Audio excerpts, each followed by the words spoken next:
que sí, mi profe. Bueno, listo. Un cordial saludo, estimados estudiantes de la Universidad Militar Nueva Granada. Bienvenidos a su diplomado en alta gerencia. Como ya saben, hoy tenemos un invitado muy especial que es el docente Juan Carlos Henao, que nos va a hablar hoy una parte muy importante que ustedes deben saber y tener en cuenta en este diplomado, porque es una de las competencias que se debe tener en cuenta y es la parte de la parte financiera.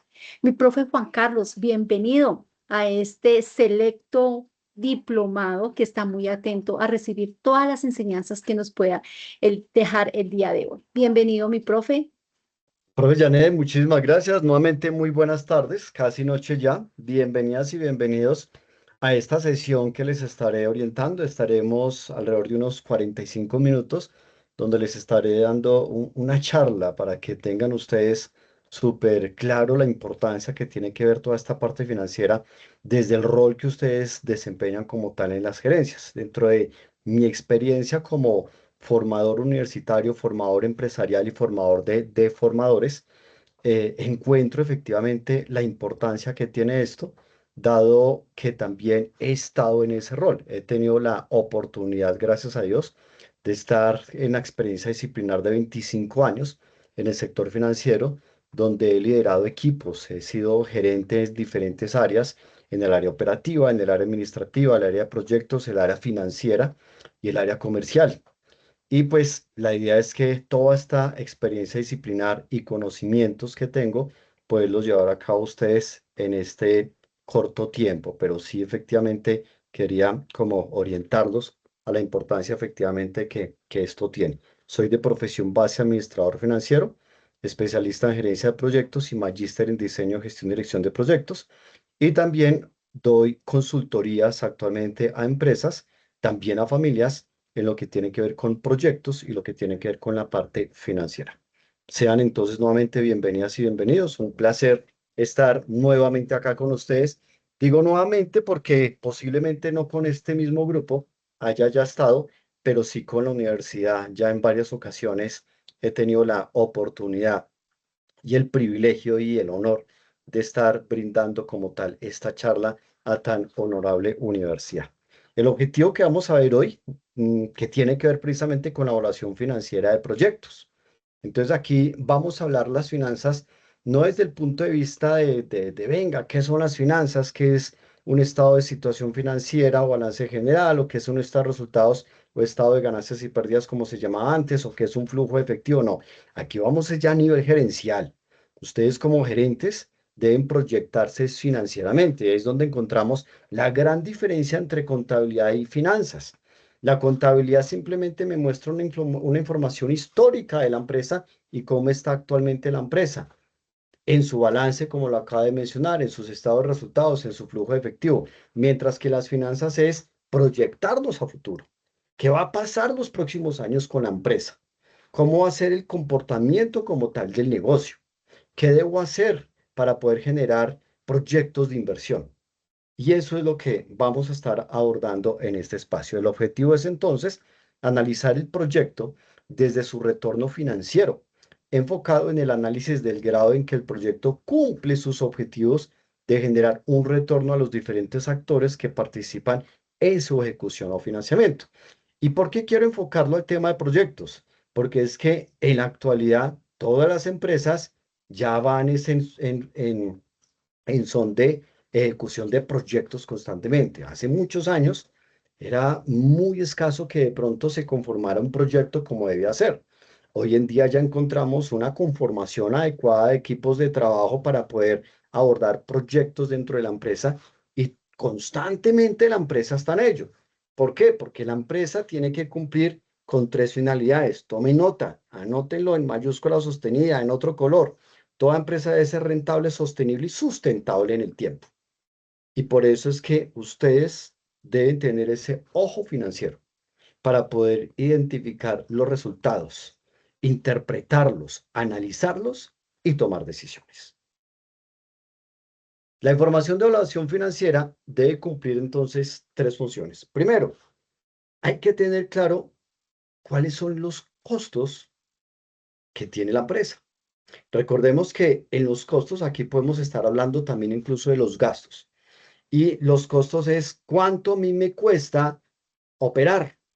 Si yo vendo una bicicleta, la vendí en 1.000.000 de pesos, pero realmente cuánto fueron los costos de la bicicleta. Entonces muchas veces cometen el error, no, es que la bicicleta la compré en 500.000 pesos, la vendo en 1.000.000, le estoy ganando 500.000 pesos. Falso, porque es que sí, yo compré la bicicleta en 500.000 pesos, la voy a vender en 1.000.000, pero resulta que para yo poder vender esa bicicleta, tuve que incurrir dentro de la operación en otros costos y gastos. Tuve que incurrir, por ejemplo, no solamente en lo que me costó la bicicleta, sino que yo tengo una bodega donde tengo guardadas las bicicletas, donde tengo guardado mi inventario y pago arriendo. Pero resulta que además esa bodega tiene servicio de luz y tengo que pagar el servicio de luz. Y adicionalmente tengo una oficina donde atiendo directamente como tal al cliente y pues también pago allí renta. Tengo un computador que me costó, tengo un escritorio que me costó. Estoy pagando servicios de luz, de agua, de internet. Estoy pagando telefonía. Entonces fíjese que todo eso los tengo que tener en cuenta y llevarlo a cuáles son de todos esos costos que le corresponde a esa bicicleta para poder determinar realmente cuál es esa rentabilidad. Entonces, por eso hablamos que los costos es donde debemos determinar hasta dónde todos esos costos pueden ser cubiertos oportunamente para que contribuya a diseñar el plan de financiamiento adecuado, para poder llegar a esa rentabilidad, medir esa rentabilidad de la inversión. Y aquí es donde también quiero decirles, todo proyecto de inversión sin excepción me debe generar una utilidad operativa tal que me cubra en caso dado de que haya recurrido a un endeudamiento financiero, que me cubra esos gastos financieros de la cuota que debo pagar, donde debo devolver el capital que me prestaron, donde debo pagar intereses, pero adicionalmente a mí como empresa me tiene que generar también una utilidad. Si no me está generando esa utilidad operativa, pues ese proyecto de inversión no sería viable. Y es donde tenemos que tener mucho cuidado con ese apalancamiento que vamos a necesitar, teniendo en cuenta que el apalancamiento es el apalancamiento financiero, que puede ser a través de la emisión de bonos o a través de la adquisición de deuda bancaria, o podemos hacer uso del apalancamiento operativo, que es de los mismos costos como tal de la empresa, o de los mismos socios, aporte de los socios, o emisión de nuevas acciones para atraer nuevos socios y accionistas. O el tercer apalancamiento, que es el que yo más les recomiendo, es el apalancamiento total, llamado también apalancamiento mixto, que es ese apalancamiento en donde hago uso de los dos que acabo de mencionar. Y lo bonito de esto es que no aplica solamente para las empresas, aplica también para nosotros a nivel personal, a nivel familiar. Por ejemplo, si la empresa requiere comprar una maquinaria que cuesta 130 millones de pesos, pero la empresa cuenta con 80 millones, le falta 50. Ah, bueno, como la empresa ya cuenta con 80 millones que están aportando sus socios o de utilidades del ejercicio que haya generado de ejercicios anteriores, ese es un apalancamiento operativo porque es propio de la empresa. Y recurre con los 50 millones faltantes, puede recurrir a emisión de bonos o puede recurrir a deuda bancaria. Si recurrió a deuda bancaria, está haciendo uso de apalancamiento ¿qué? Financiero. Pero como está utilizando los dos apalancamientos en ese mismo proyecto de inversión, que es esa compra de maquinaria, le llamamos apalancamiento total. Si lo miramos en lo nuestro a nivel personal y familiar, miremoslo con una vivienda. Si nosotros vamos a comprar una vivienda para vivir allí, pues yo necesito pagar de mis recursos la cuota inicial, que es el 30% del valor de la vivienda. Si la vivienda vale 500 millones, el 30% son 150 millones. 150 millones que deben salir de recursos propios, es decir, de mis ahorros, de mi trabajo, de las inversiones que yo haya hecho que me haya generado rentabilidad. Todo ese dinero, pues lo he trabajado. O sea que es apalancamiento operativo. Y el restante es ese 70% que me falta para completar los 500 millones, es decir, los otros 350, pues me lo va a prestar ¿quién? El banco, a través de un crédito con garantía hipotecaria. Entonces ahí estoy haciendo uso también de apalancamiento financiero. Como estoy utilizando los dos apalancamientos al mismo tiempo en ese mismo proyecto de inversión, que es la compra de vivienda, le llamamos apalancamiento total. Y la información comparativa, que es esa tercera función de la evaluación financiera, que nos permite generar la información necesaria para poder hacer una comparación del proyecto con otras alternativas o con otras oportunidades de inversión. Entonces ahí es donde nosotros debemos estudiar no solamente una posibilidad de un proyecto de inversión dentro de la empresa, sino venga, miremos varias alternativas que le puedan servir a la empresa y poder efectivamente irnos por, por la mejor. Y la mejor no necesariamente es la que más utilidad me pueda generar. La mejor también puede ser aquella en donde nos sintamos cómodos porque tenemos experiencia en ese producto o ese servicio, tenemos la gente para hacerlo, tenemos la demanda que está dispuesta a comprarme ese producto o servicio, aunque de pronto la utilidad sea menor que otro proyecto de inversión que de pronto desconozco. Desconozco ese producto, desconozco ese servicio, no tengo el personal con esa experiencia que me podría llegar a generar eh, situaciones complejas. ¿Sí? Hasta aquí vamos claros. ¿Tienen alguna pregunta? Si Sin no me... preguntas, profe. Gracias, gracias por confirmar. Bueno, entonces, dentro de esta evaluación financiera de proyectos, hay que tener en cuenta esa evaluación financiera de los flujos de esos ingresos y egresos con precios vigentes de mercado. Típicamente toma como criterio de selección lo que llamamos el valor presente neto o la tasa interna de retorno. ¿Qué quiere decir esto? El valor presente neto es como yo, esa proyección, como les indiqué al comienzo, yo desde la parte financiera lo que hago es proyectar hacia futuro la empresa. Y cuando proyecto hacia futuro, luego debo traerlos a valor presente teniendo en cuenta una tasa de descuento. ¿Por qué? Porque el dinero pierde su valor en el tiempo. Entonces, hoy, por ejemplo, 1 millón de pesos, si lo guardo en el cajón y dentro de 6 meses voy y lo saco, ya no me valen 1 millón de pesos, vale menos. Perdió valor adquisitivo en el tiempo. Pero si yo cojo ese 1 millón de pesos a una tasa del 1% mensual, entonces ya dentro de 6 meses, pues ¿qué va a pasar entonces con ese 1 millón de pesos? Ya no voy a recibir yo el mismo 1 millón de pesos, sino que ya voy a recibir el millón, más los intereses que me haya generado, que evita que el dinero pierda el valor en el tiempo. Entonces es lo que hacemos. Proyectamos todos esos flujos de ingresos, todos esos flujos de egresos y los traemos a valor presente. Entonces, si dentro de 5 años me dio, por ejemplo, que posiblemente el flujo efectivo me va a dar un flujo de caja positivo de 200 millones, si los traigo a valor presente, esos 200 millones dentro de 5 años, hoy son, por ejemplo, 140 millones de pesos.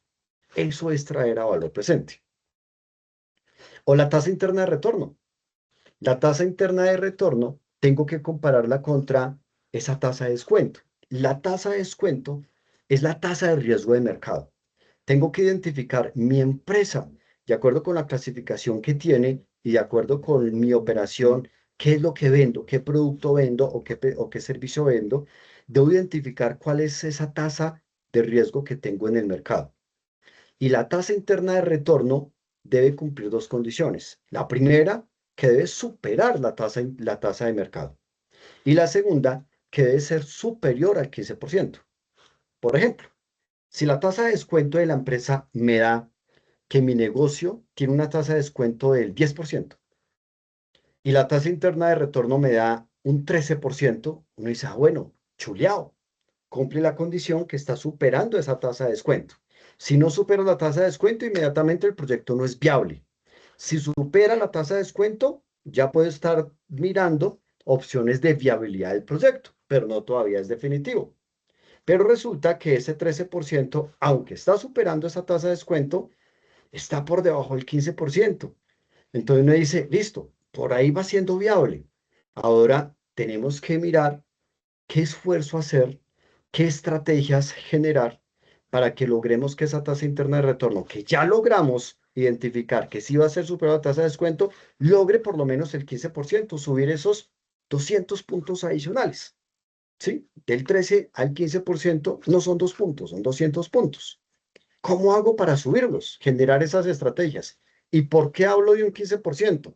Porque es que una tasa interna de retorno por debajo del 15% sigue siendo una tasa blanda, una tasa floja, una tasa como si tuviéramos nosotros una porcelanita de cristal, con un medio movimiento se me puede caer y se me revienta. Lo mismo pasa cuando la empresa tiene una tasa interna de retorno inferior al 15%. Cualquier situación que se llegue a presentar la puede quebrar. Y recuerden lo que les dije ahora, toda empresa debe apuntar es a ser rentable, sostenible y sustentable en el tiempo. Es decir, tiene que ir siempre en búsqueda de generar valor. Y la evaluación financiera varía según la entidad interesada. Se puede realizar la evaluación de un solo proyecto o desde varios puntos de vista, como cuáles.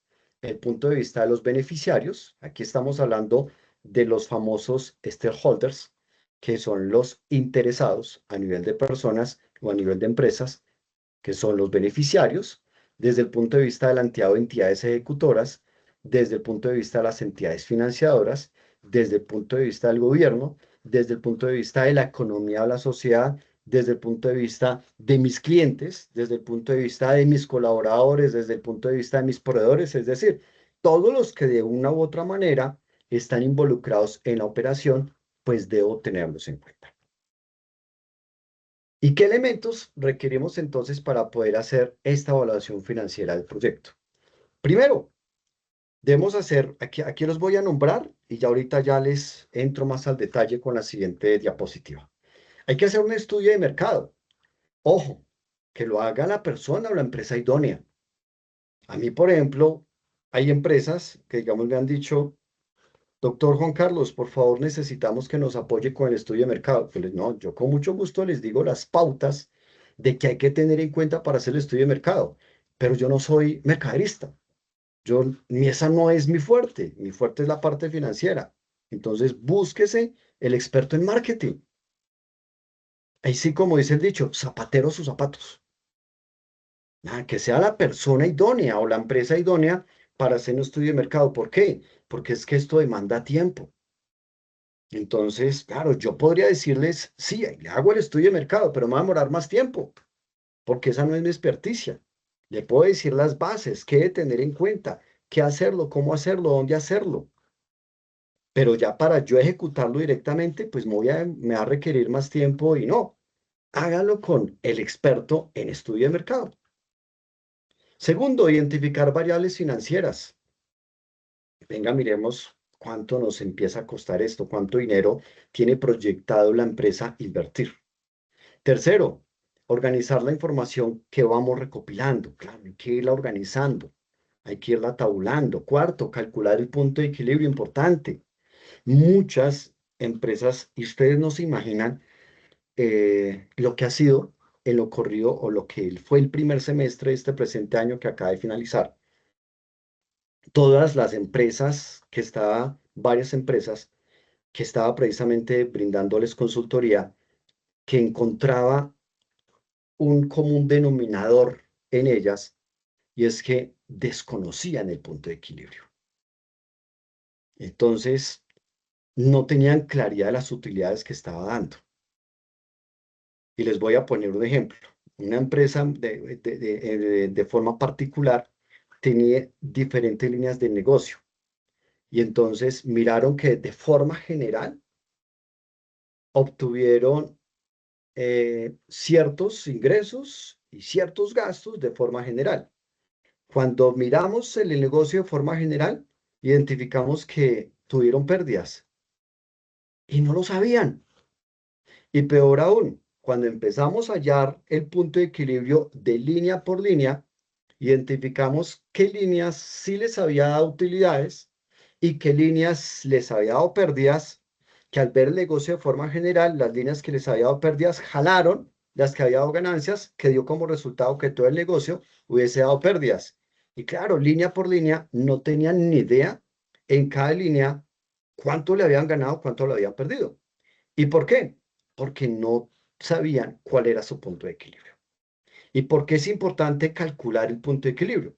Porque este me va a ayudar a identificar cuál es el momento ideal o no momento, sino el estado ideal de las ventas, en donde estas ventas se igualan a los costos totales, donde no estoy obteniendo utilidad, pero tampoco pérdida. Que si vendo un peso menos o una unidad menos, me voy en pérdidas, pero que si ya vendo un peso por encima o una unidad adicional, ahí ya empiezo a entrar en ganancias. Y a partir de allí, lograr identificar cuánto entonces debo vender para lograr tener una tasa interna de retorno X. ¿Cuánto debo vender si quiero que mi retorno sea de un 20%? ¿Cuánto debo vender si quiero que sea de un 25%? Debo conocer efectivamente el punto de equilibrio. ¿Sí? Quinto, definir metas de ventas. Las metas no se definen así porque sí. No, que como este mes nos fue muy bien, entonces para el próximo mes, venga, incrementemos las metas en tanto. No, las metas no se definen así, las metas no se definen a ojo. Las metas se definen haciendo todo un estudio de mercado, cómo está la economía, cómo está la demanda, o sea, nuestros clientes, los consumidores, cómo está la competencia, ¿sí? Cómo está mi estructura de la empresa, porque también tengo que mirar cómo está mi estructura. Si mi estructura está, porque si yo voy a aumentar las ventas, es porque tengo la estructura ¿para qué? Para producir más. Y si voy a producir más, es porque financieramente, asimismo, tenemos para pagar más costos. Porque si produzco más, son más costos. Si tengo la suficiente infraestructura, digamos si es de producción y comercialización, si tengo la suficiente estructura como para poder guardar en el inventario adicional que voy a producir, si tengo dónde guardarlo, en los estados adecuados que debe tener efectivamente cuando guardamos la mercancía. Y si adicionalmente a que, supongamos que hay el dinero, tengo la estructura para guardar más mercancía, para producir más y tengo la suficiente estructura para lograr vender eso de más que acabo de producir, o esa definición de esas metas, el aumento de las metas en las ventas. Tengo la estructura para poder llegar efectivamente a que la demanda que tengo actualmente me compre más o lograr llegar a una mayor demanda. Entonces hay que mirarlo desde todo aspecto. Sexto, calcular el punto de partida. Claro, tengo que tener un punto cero, el punto de inversión.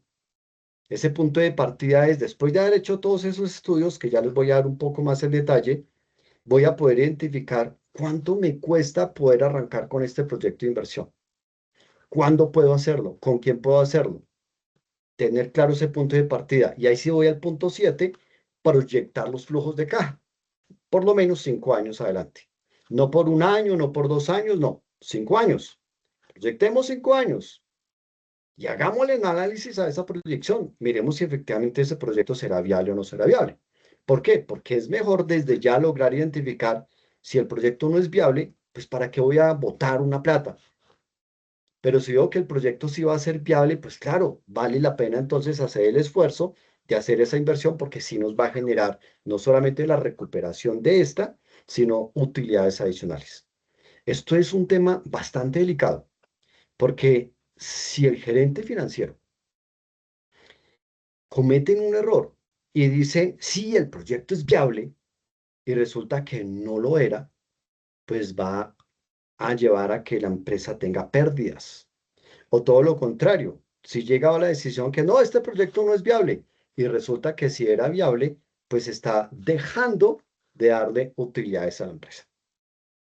Y finalmente, encontramos la evaluación financiera del proyecto, donde no solamente con la tasa interna de retorno, no solamente con el valor presente, sino con muchos otros indicadores como el indicador de rentabilidad, como el periodo de recupero de inversión descontado. El periodo de recupero de inversión solito, personalmente no me gusta trabajarlo. Me gusta trabajar es el descontado, que es más ácido, voy más a la fija con, con la temporalidad en que voy a recuperar esa inversión el valor actual uniforme equivalente. Entonces ya con esa serie de indicadores es donde empezamos a hacer esa revisión, ese análisis, esa interpretación y poder identificar si efectivamente ese proyecto es viable o no es viable. Hasta aquí tienen ¿Alguna pregunta, algo que quieran comentar o complementar?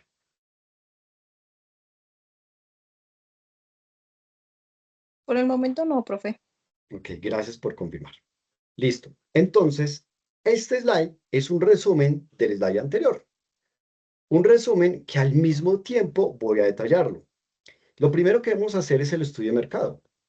Y el estudio de mercado es, ¿cuál es el mercado? O sea, ¿cuál es el producto o servicio? Tener claro cuál es ese producto o servicio que efectivamente vamos a ofrecer. Puede ser que ya la empresa esté andando y puede ser que uno de sus proyectos de inversión sea expandir su producto a otra ciudad o, por qué no, a otro país. Hay que hacer estudio de mercado. Es decir, que mi producto, ¿qué tanto se utiliza allá? ¿Qué tanto se va a requerir allá? ¿No lo utilizan? Pues voy a mirar si es viable que efectivamente mi producto entre allá. Es lo mismo que pasó, digamos, hace muchos años, por supuesto, cuando llegaron los primeros creadores, digamos, o productores de calzado al África, pues se encontraron con que allí nadie utilizaba calzado. Lo vieron fue como una amenaza. Uy, aquí no utilizan mi producto, mejor me voy. No utilizan mi mercado, mejor me voy. Pero tiempo después llegaron otros productores de calzado. Uy, aquí nadie utiliza mi producto, es mi oportunidad de dar a conocer mi producto, dar a conocer mi mercado. Estoy llegando a un mercado nuevo. Eso se llama océano azul. Llegar a un mercado nuevo donde mi producto no existe y donde yo voy a establecer mi producto. Lo que pasa es que cuando yo ya entro a ese mercado, se me convierte en un océano rojo, que es cuando llega ¿quién? La competencia. ¿Y cómo yo logro de ese mercado rojo volver a salir o volver a llegar a un océano azul? Únicamente a través de la innovación. Entonces, el estudio de mercado es, venga, si yo ya tengo un producto, pero lo voy a llevar a un sitio que de pronto no lo tienen, o resulta que tengo un producto y lo voy a llevar a un lugar que sí lo tienen a través de la competencia, ¿qué diferenciación tiene mi producto con el otro, con el de la competencia? ¿Qué tiene de innovador? Pero no solamente eso, el estudio de mercado es también la segmentación, y la segmentación es a qué personas voy a llevar mi producto. Si nosotros hablamos, por ejemplo, no, el segmento es el producto, perdón, el mercado es relojes Rolex, pues venga, si el mercado es relojes Rolex, ¿el segmento a quién va a ser? Pues yo no puedo dirigir el segmento a estratos bajos, hablando económicamente. ¿A quién voy a dirigirlo? Pues a los estratos altos por el tipo de reloj y el costo que tiene como tal este reloj. Eso hace parte del segmento. ¿A quién va a dirigir? Hay productos que son solamente para personas de estratos altos. Hay productos que son solo para personas de estratos bajos. Hay productos que son para todos independientemente del estrato. Hay productos que son solo para hombres, otros que son solo para mujeres, otros que son solo para niños, otros que son solo para niñas. Eso es el estudio de mercado junto con el segmento. ¿A quién voy a dirigir yo ese producto o servicio? Y no solamente el qué y a quién, sino dónde. ¿Dónde me voy a ubicar geográficamente? ¿Cuál va a ser la localización como tal para poder exhibir ese producto? Entonces, si yo voy a hablar de relojes Rolex y pues venga, pues entonces voy a tenerme que ir hacia los sectores donde están estratos 5 y 6, por ejemplo. Entonces, allá es donde voy a ubicar yo qué, pues la vitrina efectivamente donde los voy a exhibir. No los voy a poder exhibir en estrato uno, en estrato 2, en estrato 3, porque pues un valor de reloj de estos, pues no se presta para que ese tipo de segmento consuma este tipo de producto. ¿Sí? No, que lo que voy a vender, que es una panadería, voy a montarlo. Ah, no, la panadería montela en cualquier esquina.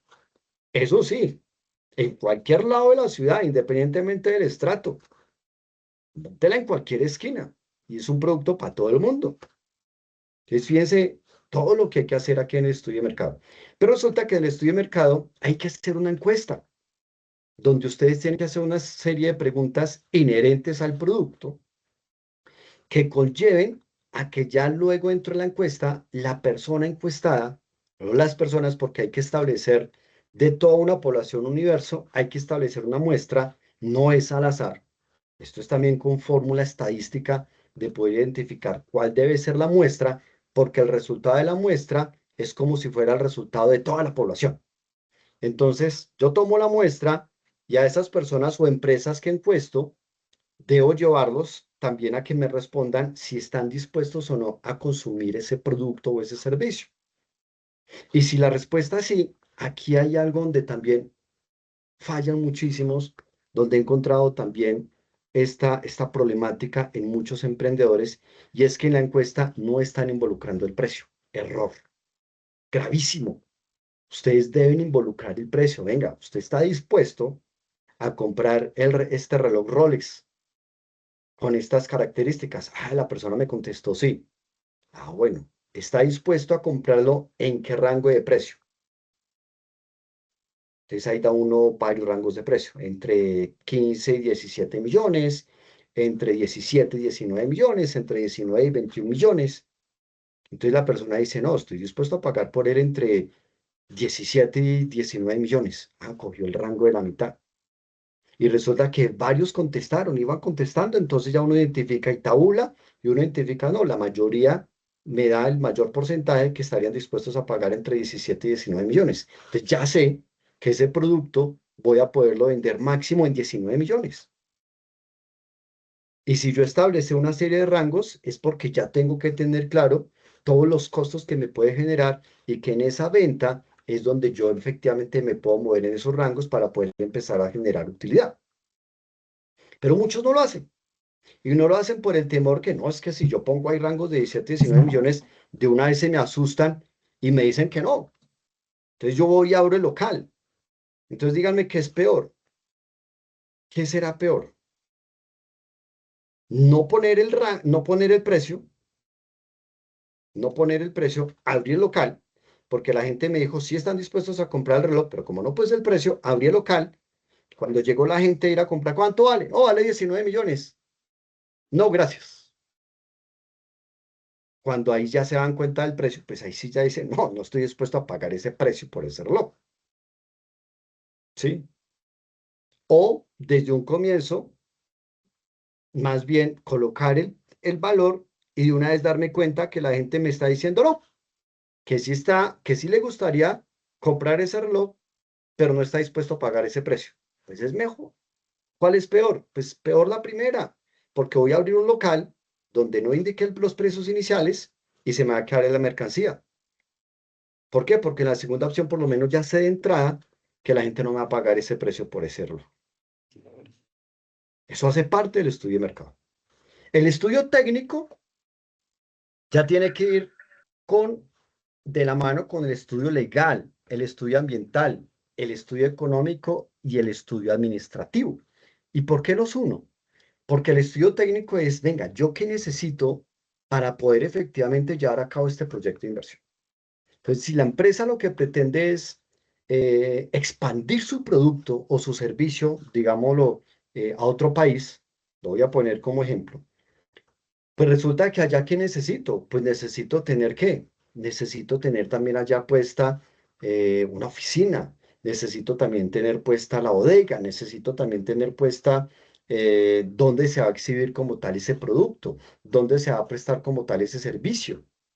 Entonces, si yo necesito, por ejemplo, algo, voy a identificar, venga, yo necesito una oficina. Por el momento voy a alquilarla, vale 10 millones de pesos el alquiler de la oficina.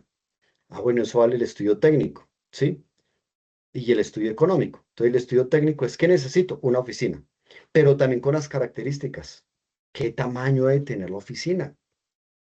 Ah, bueno, ¿y qué más deba dentro de la oficina? Bueno, pues dentro de la oficina voy a necesitar tener digamos que tres escritorios. Ok, tres escritorios. ¿Con qué características? ¿Con qué medida los escritorios? Ese es el estudio técnico. Es qué recursos necesito y qué características.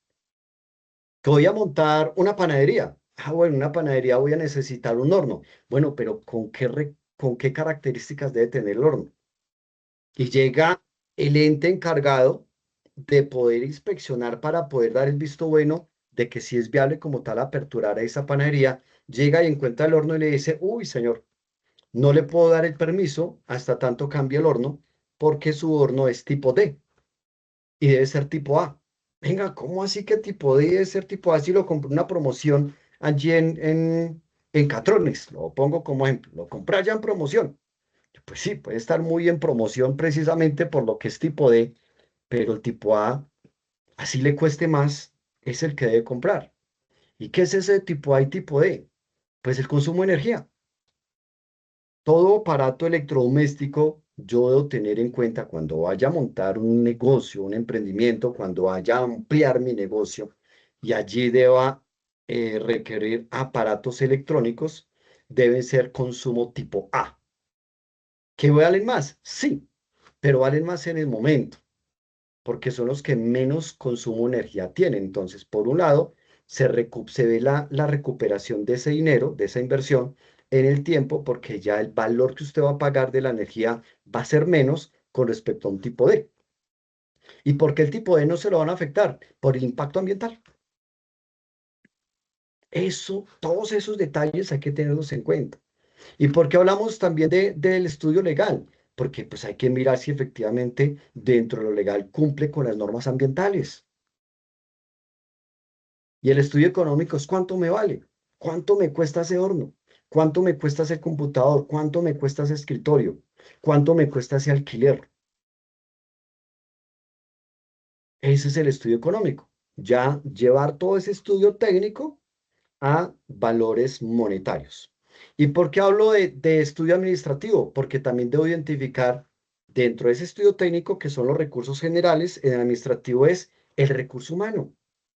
Voy a tener en cuenta qué estructura necesito. Si voy apenas a empezar con mi emprendimiento, ¿a quiénes necesito yo que me apoyen acá? ¿Necesitaré un administrador? ¿Necesitaré un comercial? ¿A quién voy a necesitar? O si es la empresa que ya está operando y quiere hacer un proyecto de inversión de expansión, pues para llevar a cabo esa expansión, ¿qué personal adicional va a necesitar contratar que esté trabajando allá? Ah, que voy a necesitar, voy a necesitar un administrador. Ok, perfecto, va dentro del estudio administrativo, un administrador. Ahora miremos ese administrador dentro del estudio legal. ¿Cuál va a ser el tipo de contrato? No, que indefinido.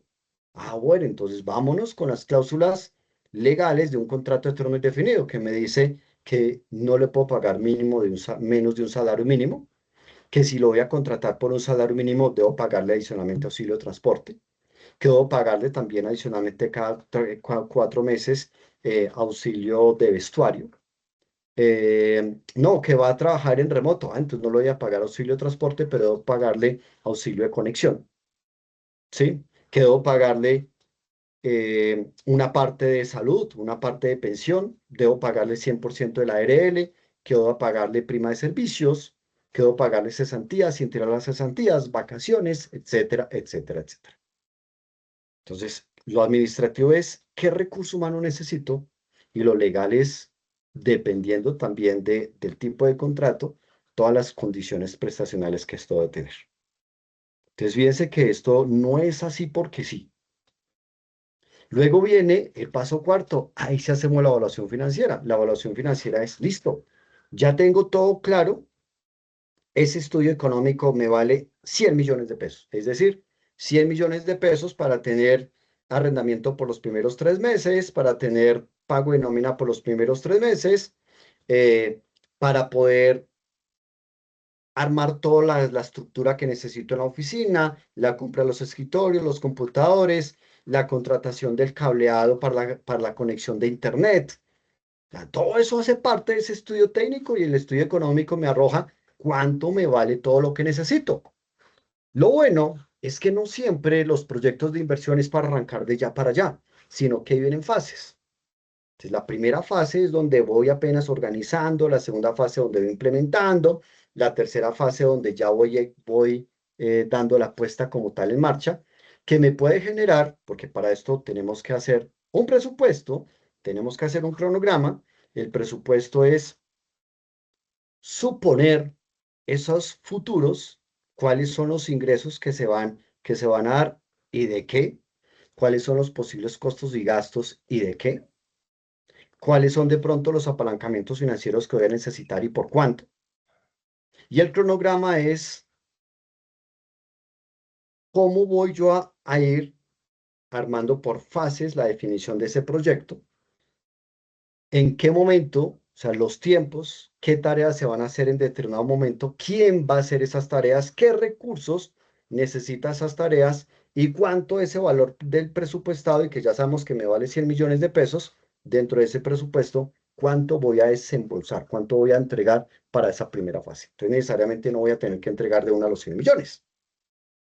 Pero cuando ya tenga listas las fases, ya para poner en marcha ese proyecto, ya tuve que haber soltado los 100 millones, pero ya tuve que haber también, ¿qué? Haber proyectado 5 años. Y esa evaluación financiera es la que me determina si es viable o no financieramente el proyecto. Si me determinó que es financieramente viable, nos fuimos con el proyecto. Si me determinó que no es viable financieramente, pues ¿para qué lo voy a llevar a cabo? Por eso la importancia de hacer todos estos estudios. Y esto vale. Esto no es de gratis. Nadie nos hace un estudio de mercado gratis, o un estudio técnico, legal, ambiental, económico, administrativo, no. Todo esto cuesta. La evaluación financiera. Y finalmente, el análisis y administración del riesgo. Pero cuando hablo finalmente, esto no quiere decir que es que sea el último paso. No, esto tiene que ir transversal. Desde un comienzo, yo tengo que ir haciendo un análisis y una administración de los posibles riesgos que se me puedan presentar para llevar a cabo ese proyecto. ¿Y para qué? Para poder definir los planes de acción. Necesitamos definir planes de acción que me ayuden a mitigar o a eliminar ese riesgo.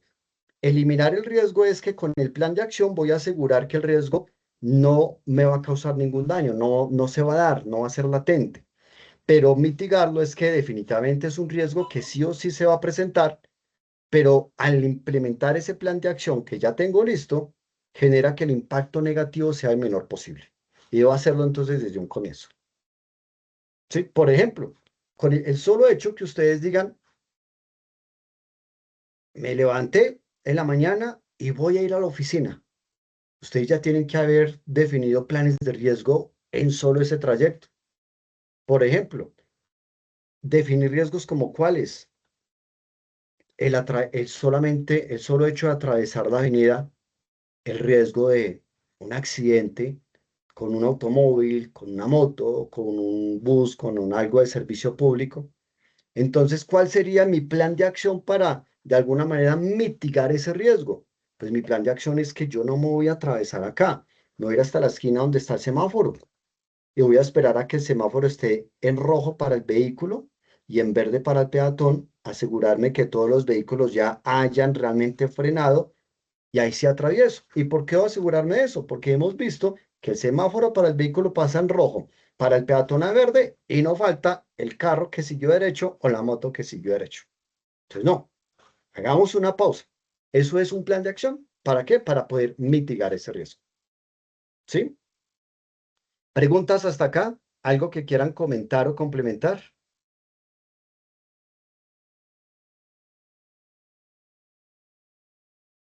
Hola, hola. Parece que no, mi profe. Ok, muchas gracias. Bueno, dentro de esas variables que hay que considerar, hay que incluir todo lo relacionado con el aspecto económico y de mercado, la tasa de inflación, el crecimiento económico, las tasas de interés, el PIB. Hay que hacer también otros análisis como cuál, el presupuesto, lo mencioné ahora, el punto de equilibrio, lo mencioné ahora. Hay que hacer análisis financiero sobre la parte contable, o sea, sobre la actualidad de la empresa, sobre esos estados financieros o estados de situación, estados financieros que sería el estado de situación financiera o balance general, estado de resultados o de ganancias y pérdidas y el flujo de efectivo. Sobre estos estados financieros, hacer análisis verticales, comparar una cuenta, digamos, dentro del mismo año, cómo se está comportando la cuenta de proveedores con respecto al total de los activos. No, la cuenta de proveedores me está dando que tiene una participación del 70% con respecto al total de los activos. Ojo, una alerta. ¿Cómo así que prácticamente los proveedores son los dueños del 70% de mi empresa? Eso es lo que significa. Entonces hay que entrar a mirar y a estudiar. Venga, analicemos la política de pago a proveedores, porque no podemos permitir que le estemos debiendo que la participación que tengan los proveedores por la deuda que tengamos con ellos sea tan altísima con respecto al total de activos que tiene la empresa. Eso es el análisis vertical. Y el análisis horizontal es ya la comparación del resultado de un año con respecto a otro. Esa misma cuenta de proveedores. Ah, bueno, esa cuenta de proveedores un año con respecto a otro aumentó. ¿En cuánto aumentó? En unidades monetarias, en porcentaje, ¿en cuánto aumentó o disminuyó? Lo mismo, ¿en cuánto disminuyó? Para poder hacer todos esos análisis. Y otros indicadores financieros que deben calcularse en esta etapa, como lo es la liquidez, la rentabilidad, el endeudamiento, entre otros. Son esos indicadores que obviamente tenemos que hacerlos en el balance general y el estado de resultados. ¿Sí? Eso para poder medir bien todas esas variables financieras. Listo. Y ya para finalizar, estos son los que yo les mencionaba al inicio, que para hacer una evaluación financiera del proyecto, los principales indicadores de evaluación de proyectos que deben utilizar son el valor presente de flujo de caja libre, que yo se los mencioné ahora, es cómo me traigo esos valores presentes, ese flujo de caja libre que proyecté por 5 años, me los traigo a valor presente teniendo en cuenta esa tasa de descuento. El valor actual neto, traérmelos a un único valor presente, me debe dar positivo para que el proyecto sea viable. La tasa interna de retorno, la TIR, ya saben, la primera condición principal es que debe ser superior a la tasa de descuento, la tasa de mercado, para decir que es viable. Si lo supera, pero está por debajo del 15%, hay que trabajar en ello. Pero pues desde que supera la tasa de descuento, hablamos de que es viable. El indicador de rentabilidad o relación costo-beneficio. Este indicador de rentabilidad mínimo o mínimo no, me va a dar más de uno, superior a uno. ¿Por qué? Porque es el retorno de la inversión. Si me da, por ejemplo, que el indicador de rentabilidad es del 0,9, significa que por cada peso invertido solamente me está retornando 9 centavos de peso. O que el 100% de la inversión solo me está retornando el 90%. Es decir, me estoy yendo a pérdidas. ¿Por qué el uno tampoco es viable? Porque uno es estar en punto de equilibrio. Entonces, ¿qué? Invierto 100 millones y me están retornando los mismos 100 millones y las utilidades que no estoy perdiendo, pero tampoco hay utilidades. Entonces estoy haciendo un esfuerzo donde estoy beneficiando a todos los demás, pero conmigo, ¿qué pasa? Conmigo como empresa, ¿qué sucede? Estoy beneficiando a mis colaboradores, a las familias de los colaboradores, a mis clientes, a mis proveedores, al Estado, pero yo me estoy quedando en ceros. No estoy perdiendo, pero tampoco estoy ganando. Y un negocio tampoco se trata de eso. Entonces, el uno tampoco es viable. Debe ser superior a uno. Ah, que me dio 1,2. Significa que por cada peso invertido me está retornando 1 peso y 20 centavos. O que el 100% de la inversión me está retornando el 120%. Entonces, debe dar superior a uno. El valor actual uniforme equivalente BAUE debe dar también positivo, al igual que el valor actual neto o el valor presente neto. Y es donde todos esos flujos de efectivo me generan unos resultados donde yo los traigo a un único valor equivalente, como si ese valor fuera siempre el mismo resultado año tras año. Por ende, me tiene que dar positivo. Si me da negativo, es como si cada año siempre me va a dar negativo. Mientras si me da positivo, significa que es como si cada año me fuera a dar ese mismo resultado en positivo. Entonces ahí sí sería viable. Periodo de recupero descontado, que es el PRI. Uno es el periodo de recupero de la inversión, PRI solito, o el periodo de recupero descontado, o el PRID, periodo de recupero de inversión descontado. El de la D es el que a mí me gusta, el PRID, periodo de recupero de inversión descontado. ¿Por qué? Porque yo lo que tengo en cuenta acá es en cuánto tiempo voy a recuperar la inversión. Y debo tenerla en cuenta con respecto a el horizonte del tiempo del proyecto. Si lo definí como proyecto por 5 años, quiere decir que ese resultado me da menor o igual a esos 5 años. ¿Y por qué es más ácido el periodo de recupero de la inversión descontado? Porque me tiene en cuenta la tasa de descuento, es decir, el valor del dinero en el tiempo. Entonces voy más a la fija con ese que es más ácido. Si me da 4, ya sé que sí, que definitivamente en 4 años voy a lograr recuperar esa inversión. Pero si me da 6, pues no lo voy a recuperar dentro del tiempo establecido. Y finalmente, bueno, finalmente entre comillas, porque la verdad y aquí podemos hallar también muchos otros indicadores. Está el ROA, está el ROE, está el ROI, está el EBIT, pero aquí digamos que trae a colación los principales, y el EBITDA, que es donde ustedes deben tener en cuenta cuál es esa utilidad posterior a la operación. La de la operación es el EBIT, y el EBITDA ya es posterior a la operación, donde yo no debo tener en cuenta, tengo en cuenta mi neto, mi utilidad neta, descontándole lo que tiene que ver, que son efectivamente las siglas, los intereses, los impuestos, la depreciación y la amortización. ¿Sí? Matrices que ustedes deben tener en cuenta, ya para que vayamos finalizando. La matriz de Eisenhower, ojo, es la matriz de lo importante y lo urgente. Muchas veces todo se nos convierte urgente, urgente, urgente. No, ustedes como gerentes no pueden dedicarse a lo urgente. Ustedes como gerentes, lo urgente lo deben delegar. Lo importante no lo deleguen. Yo como gerente lo importante no lo delego. Yo delego lo urgente. Pero dentro de esta matriz hay un cuadrante que es cuando algo es urgente e importante a la vez. Otro cuando no es importante, no es urgente, pero sí es importante. Cuadrante 2. Cuadrante 3, donde es urgente, pero no es importante. Y cuadrante 4, cuando no es importante y no es urgente. Y yo muchas veces me he encontrado con gerentes en donde hay algo que no es importante y no es urgente y se ponen a hacer. Yo, pero por Dios, si esto no es urgente y no es importante, pues de hecho, si no se hace, no pasa nada. Bueno, si finalmente lo va a hacer, deléguelo. ¿Y cómo identifico yo algo importante, algo urgente? Pues que lo urgente va con la temporalidad. Por ejemplo, estamos apenas en julio. Declaración de renta. No, me toca declarar renta en octubre. Ah, pues no es urgente. Todavía tenemos lo que queda de julio, agosto, septiembre y la fecha de octubre. No es urgente. Pero lo importante lo define es la consecuencia. Es donde yo me tengo que preguntar, ¿qué pasa si lo hago?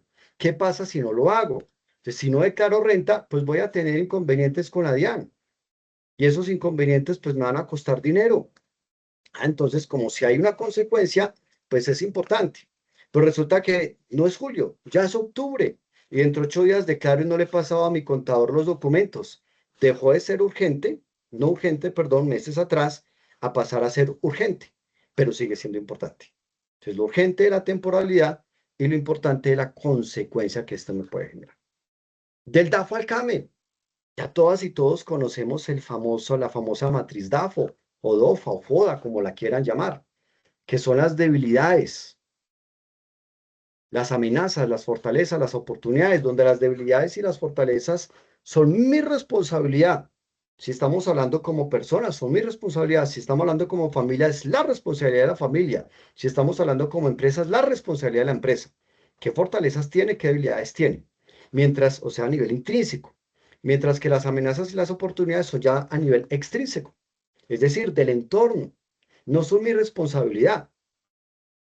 Situaciones que ocurren afuera, cambios en una política económica, cambios en una, por ejemplo, la reforma laboral.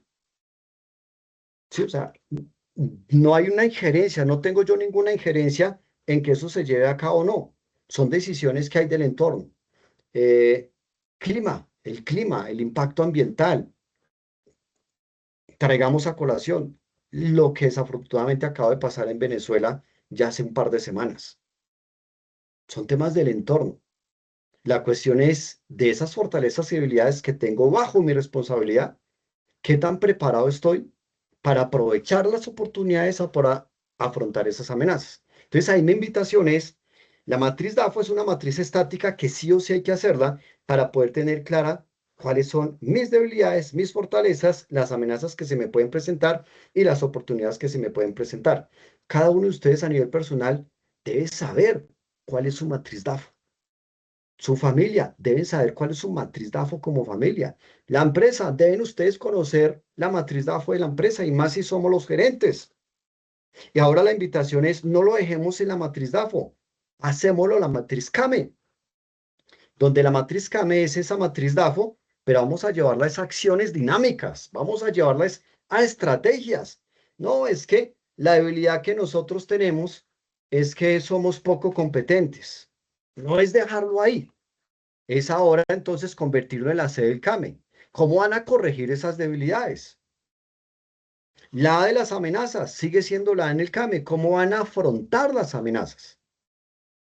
La F de fortalezas pasa a ser la M en el CAME. ¿Cómo van a hacer para mantener las fortalezas? Y la O de las oportunidades, que pasa a ser la E, es cómo van a explotar esas oportunidades. Entonces, para esa corrección de debilidades, afrontar las amenazas, mantener las fortalezas y explotar las oportunidades, tienen que pensar en las 5 W que les llamamos. ¿Qué voy a hacer? ¿Cómo lo voy a hacer? ¿Cuándo? O sea, las 5 W que son en inglés, pero traduciendo en español, el qué voy a hacer, cómo lo voy a hacer, cuándo lo voy a hacer, con qué lo voy a hacer y con quién lo voy a hacer. Definir qué planes de acción que sean dinámicos, estrategias dinámicas para poder efectivamente estar manteniendo esas fortalezas. ¿Qué hizo Amazon? Amazon antes de la pandemia ya tenía la fortaleza del e-commerce, del comercio electrónico. Cuando llegó la pandemia, como Amazon ya tenía esa fortaleza, venía manteniendo esa fortaleza, pues la pandemia para Amazon no fue una amenaza, fue una oportunidad que lo catapultó en la primera empresa a nivel mundial. Mientras que muchas otras empresas, en vez de ser una oportunidad, los tomó fue como una amenaza y los quebró. Entonces, fíjense lo importante que es trabajar efectivamente esta matriz. Y el mapa de los stakeholders, que hablábamos por allá en unos de los slides, es tener en cuenta esas personas que de una forma van a estar involucradas e interesadas como tal en nuestro proyecto. ¿Sí? Los clientes, el gobierno, la competencia, porque muchas veces la misma competencia también está interesada, los proveedores, los colaboradores, a quiénes. Entonces empezamos a mostrarlos también en este mapa de stakeholders para poder identificar su nivel de interés y su nivel de influencia. Listo. Y esto, lo que yo les hablaba ahora de la matriz de riesgo, pues es efectivamente la que ven en la parte inferior derecha, esta, donde ustedes deben identificar también la prioridad de esos riesgos. Identificar si el riesgo es alto, medio, bajo. Si es alto, va en color rojo. Si es medio, en color amarillo. Si es bajo, va en color verde. Y debo identificar el riesgo dependiendo del impacto que me pueda generar y dependiendo de la probabilidad que se pueda presentar. ¿Sí? Y tenemos la famosa matriz de Moscú o la priorización de Moscú. Es dentro de ese proyecto de inversión que van a llevar a cabo, ustedes tienen que tener en cuenta es que sí o sí tiene que ir en esa fase del proyecto, porque puede ir en varias fases. Alguien me decía, profe, pero entonces los proyectos nunca finalizan. Claro que finalizan. Cuando son muy extensos, tienen que tener fases. Por ejemplo, en Bogotá, que se está construyendo el metro. Ah, bueno, tiene fases. La fase 1, fase 2, fase 3. Entonces, esta priorización de Moscú es en esos proyectos de inversión que vamos a generar, que en este momento sí o sí tiene que ir. ¿Qué va? ¿Sí? Subhub, ¿qué podría ir?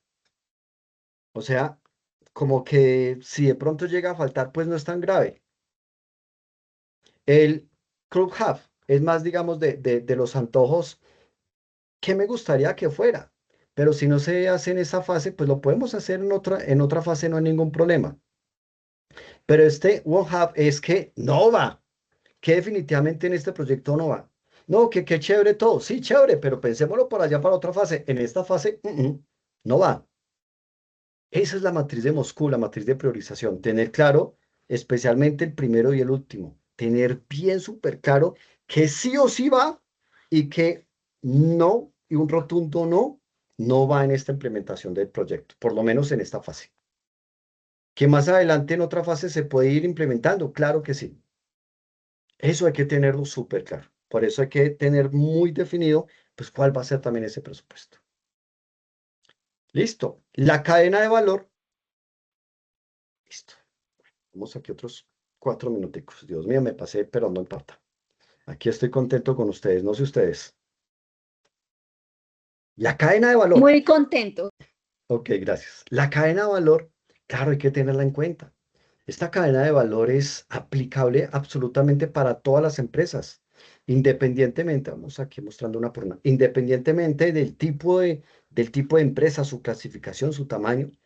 Toda la empresa tiene que tener súper definido cuáles son las actividades primarias que va a desarrollar. Entonces, si soy una empresa comercializadora, bueno, entre las actividades primarias está esa logística de entrada de esos productos, la operación que se lleva a cabo, la logística de salida para la venta, donde tiene que estar acompañado por el área de marketing y ventas y el área de publicidad, donde debe ir también un tema de servicio, servicio pre, durante y postventa. Y para yo poder llevar a cabo esas actividades primarias, pues tengo que tener definidas de forma clara qué actividades me soportan esas actividades primarias. Entonces voy a necesitar tener una infraestructura en la empresa. Voy a necesitar tener una estructura adecuada de gestión de recursos humanos. Voy a tener que necesitar desarrollo de tecnología. Voy a tener que tener de forma adecuada y bien definida el área de compras. Sí, este es simplemente un ejemplo porque esto es gigante y que todo eso en conjunto, cuando yo logre llevar esas ventas, me lleve aunque a un margen de utilidad esperado que haga que mi empresa genere valor cada vez más. ¿Sí? Aquí que, discúlpenme, vuelvo acá un momento. En esta matriz de riesgos. Fíjense en el riesgo que les voy a contar. Hace un par de años, ¿qué pasó con Coca-Cola en una entrevista que le hicieron a Ronaldo? ¿Sí? Coca-Cola tiene la costumbre que cuando se hacen eventos importantes, obviamente genera como tal esa reunión donde está efectivamente la prensa y empieza a generar una serie de preguntas. Pues ahí estaba precisamente en ese momento Ronaldo. Y entonces Coca-Cola, ¿qué hizo? Como eso lo estaba auspiciando Coca-Cola, Coca-Cola llegó, ¡pum!, le puso la Coca-Cola ahí encima a Ronaldo. ¿Qué hizo Ronaldo? De pronto, para quienes no lo saben, que eso es conocido, si no por todos, por la mayoría, Ronaldo inmediatamente la hizo a un lado y la cambió por agua. Cuando Ronaldo hizo ese movimiento de hacerla a un lado y cambiarla por el agua, no fue al mes, no fue a la semana, no fue al otro día, fue en ese mismo instante, milésimas de segundo, que Coca-Cola perdió valor de la empresa. Sus acciones inmediatamente se fueron a pique. Inmediatamente. Perdió valor en la empresa. ¿Por qué? Porque no tuvieron en cuenta ese posible riesgo que se les podría presentar si Ronaldo, ¿qué hacemos si Ronaldo hace la Coca-Cola a un lado? Eso era un riesgo que no lo tuvieron en cuenta. Para eso es la matriz de riesgos. Listo. Retomando, en el entorno de la empresa tiene que estar, esto está muy ligado precisamente a la matriz DAFO y CAME. Tenemos la empresa, el microentorno de la empresa, tengo que estar muy pendiente de quiénes, de mis proveedores, del mercado en general, de los clientes, de los bancos, de la competencia, de mi comunidad, independientemente que sean mis clientes o no, responsabilidad social empresarial.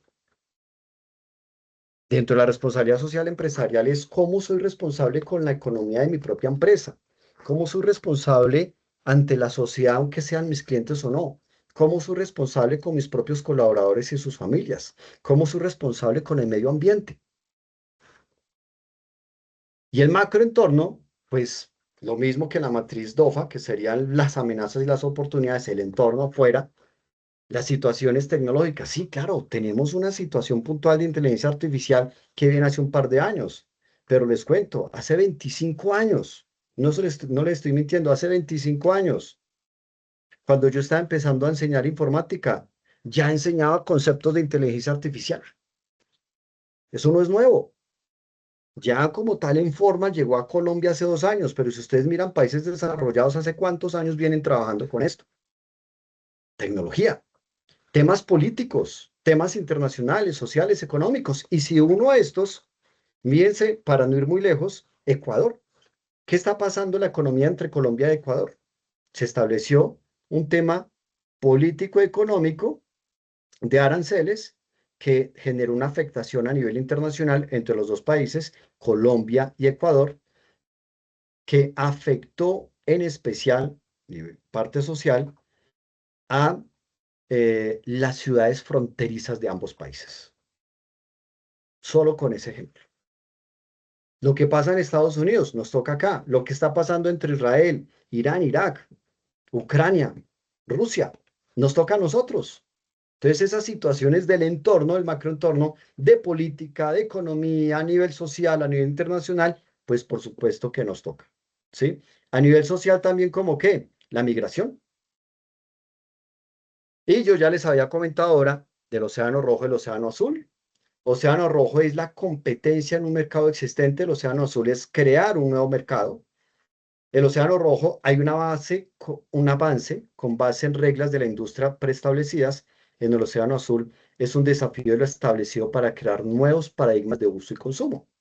Y en el Océano Rojo hay una explotación de la demanda, mientras que en el Océano Azul es esa generación y captura de esa nueva demanda.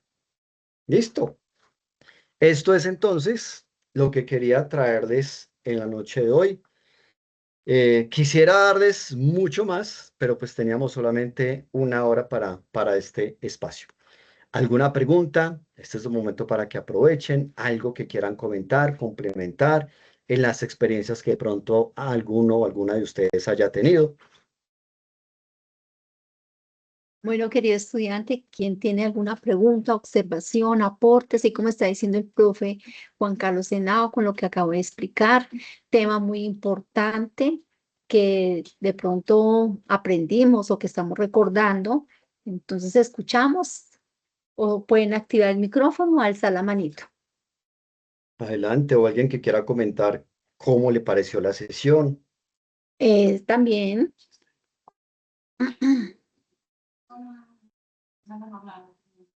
Creo que todo perfecto porque todos están calladitos, ¿cierto, queridos estudiantes?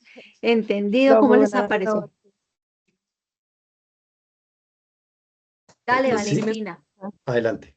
Sí, profe, pues de mi parte quería comentar pues que me pareció demasiado fructífera toda la conversación con el profe. Sinceramente, pues un porcentaje de cosas, pues claramente lo vi sobre la carrera de administración de empresas, pero siempre es bueno retomar todas esas ideas, los conceptos y más que uno pues en este momento se encuentra en el ámbito laboral.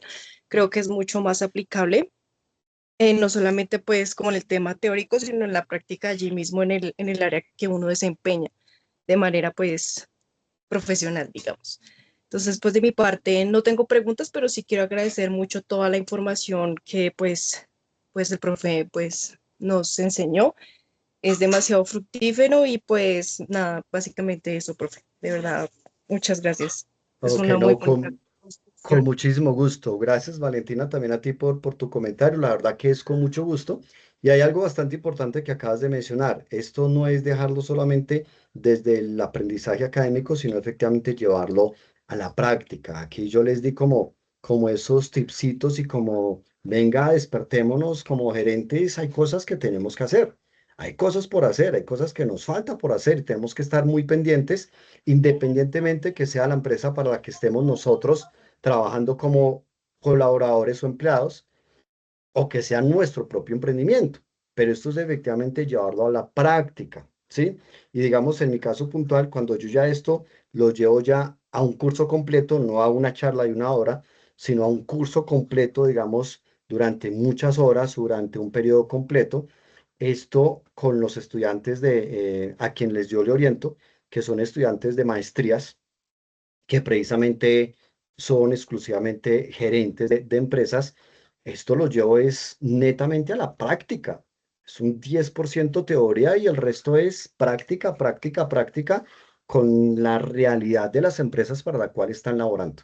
Porque efectivamente así es que debe ser. Esto debe ser es totalmente práctico, pero importante que tengan ustedes ese 10% como de base teórica que les despierte esa curiosidad de seguir consultando, seguir indagando, seguir averiguando y empezar a practicarlo.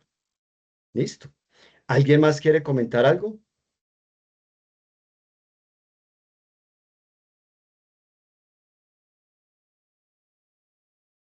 ¿Alguien más? Por aquí están preguntando. Y acá en el Eh, chat. sí, en el chat. Ingrid Natalia, estás preguntando, profe, una pregunta.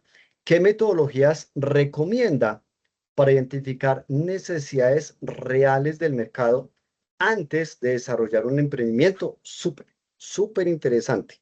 ¿Qué es lo primero que ustedes deben hacer? Muchas veces nosotros cometemos el error, cuando hablo nosotros, digamos a nivel general, muchas veces el emprendedor comete el error de empezar a mirar algo en grande, algo como para de una vez nacionalizarlo, cuando desde nuestra propia localidad podemos encontrar mucho.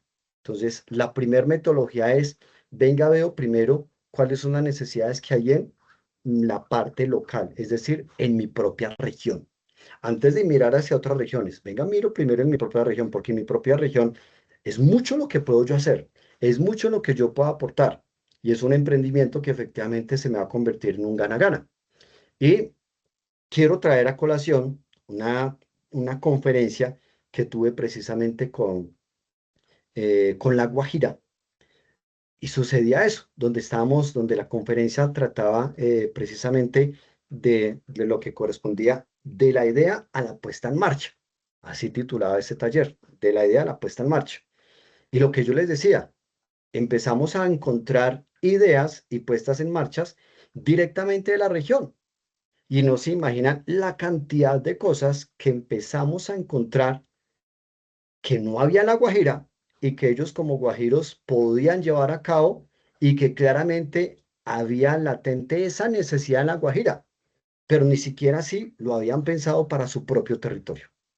Entonces, esa es lo primero que yo le recomiendo como metodología.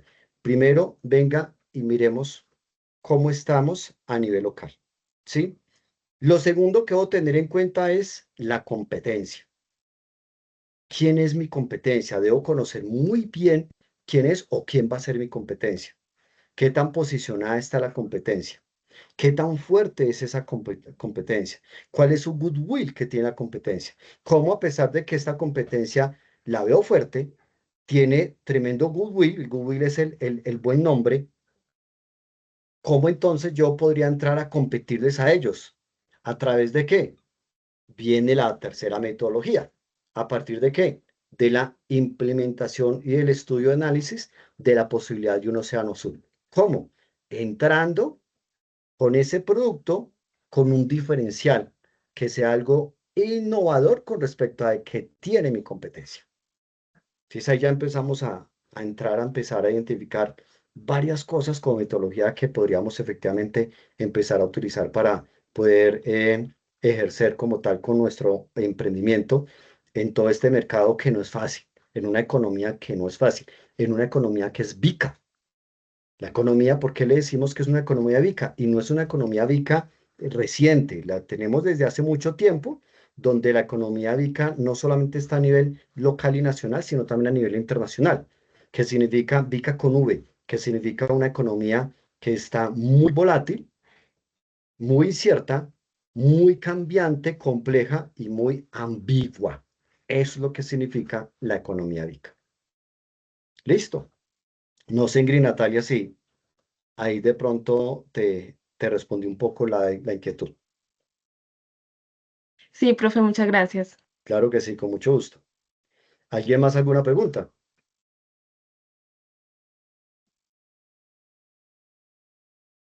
Parece que no, mi profe Juan Carlos.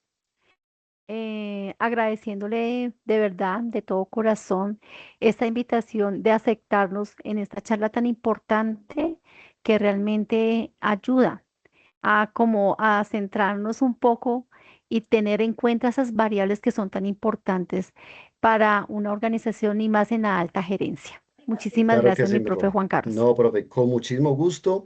Gracias también a ti, gracias a ustedes también por la invitación, gracias por haber estado aquí presentes. De verdad que para mí es todo un placer estar acompañándolos en este proceso, Lo no sé. solamente académico, sino también en su desarrollo profesional y desarrollo personal. Ya cualquier duda que tengan, con mucho gusto, las transmiten a través de la profesora Luyanet y ella me lo hará saber. Mil bendiciones Claro que para sí. todas y todos. Les envío un abrazo desde la distancia y hasta una próxima Gracias, oportunidad. profe. Con todo gusto. Gracias también a ustedes. Feliz Bueno, noche y muchas hasta pronto. gracias, profe. Con todo gusto. Chao, chao.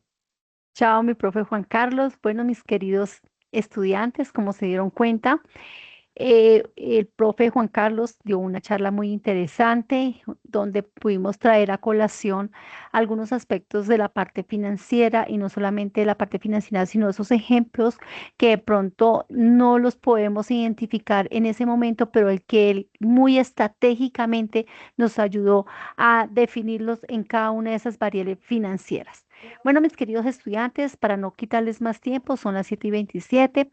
Les comento de que pueden, como evidencia, acordémonos que esto lo adelantamos porque esta parte financiera está en el módulo 3. ¿Cuál es el favor súper especial, queridos estudiantes? Lo mismo que ayer. En una hoja en Word coloca sus datos personales, un pantallazo y la reflexión de cómo les pareció esta videoconferencia. Eso sería todo. Nos vemos el miércoles porque me dicen que el lunes es festivo. Entonces nos veríamos el miércoles 15 de julio. Yo les estaré enviando a ustedes la invitación, como siempre, o este recordatorio que tenemos videoconferencia. Listo. Carlos, ¿puedes activar micrófono? Buenas noches. Hola, Carlos, ¿cómo está?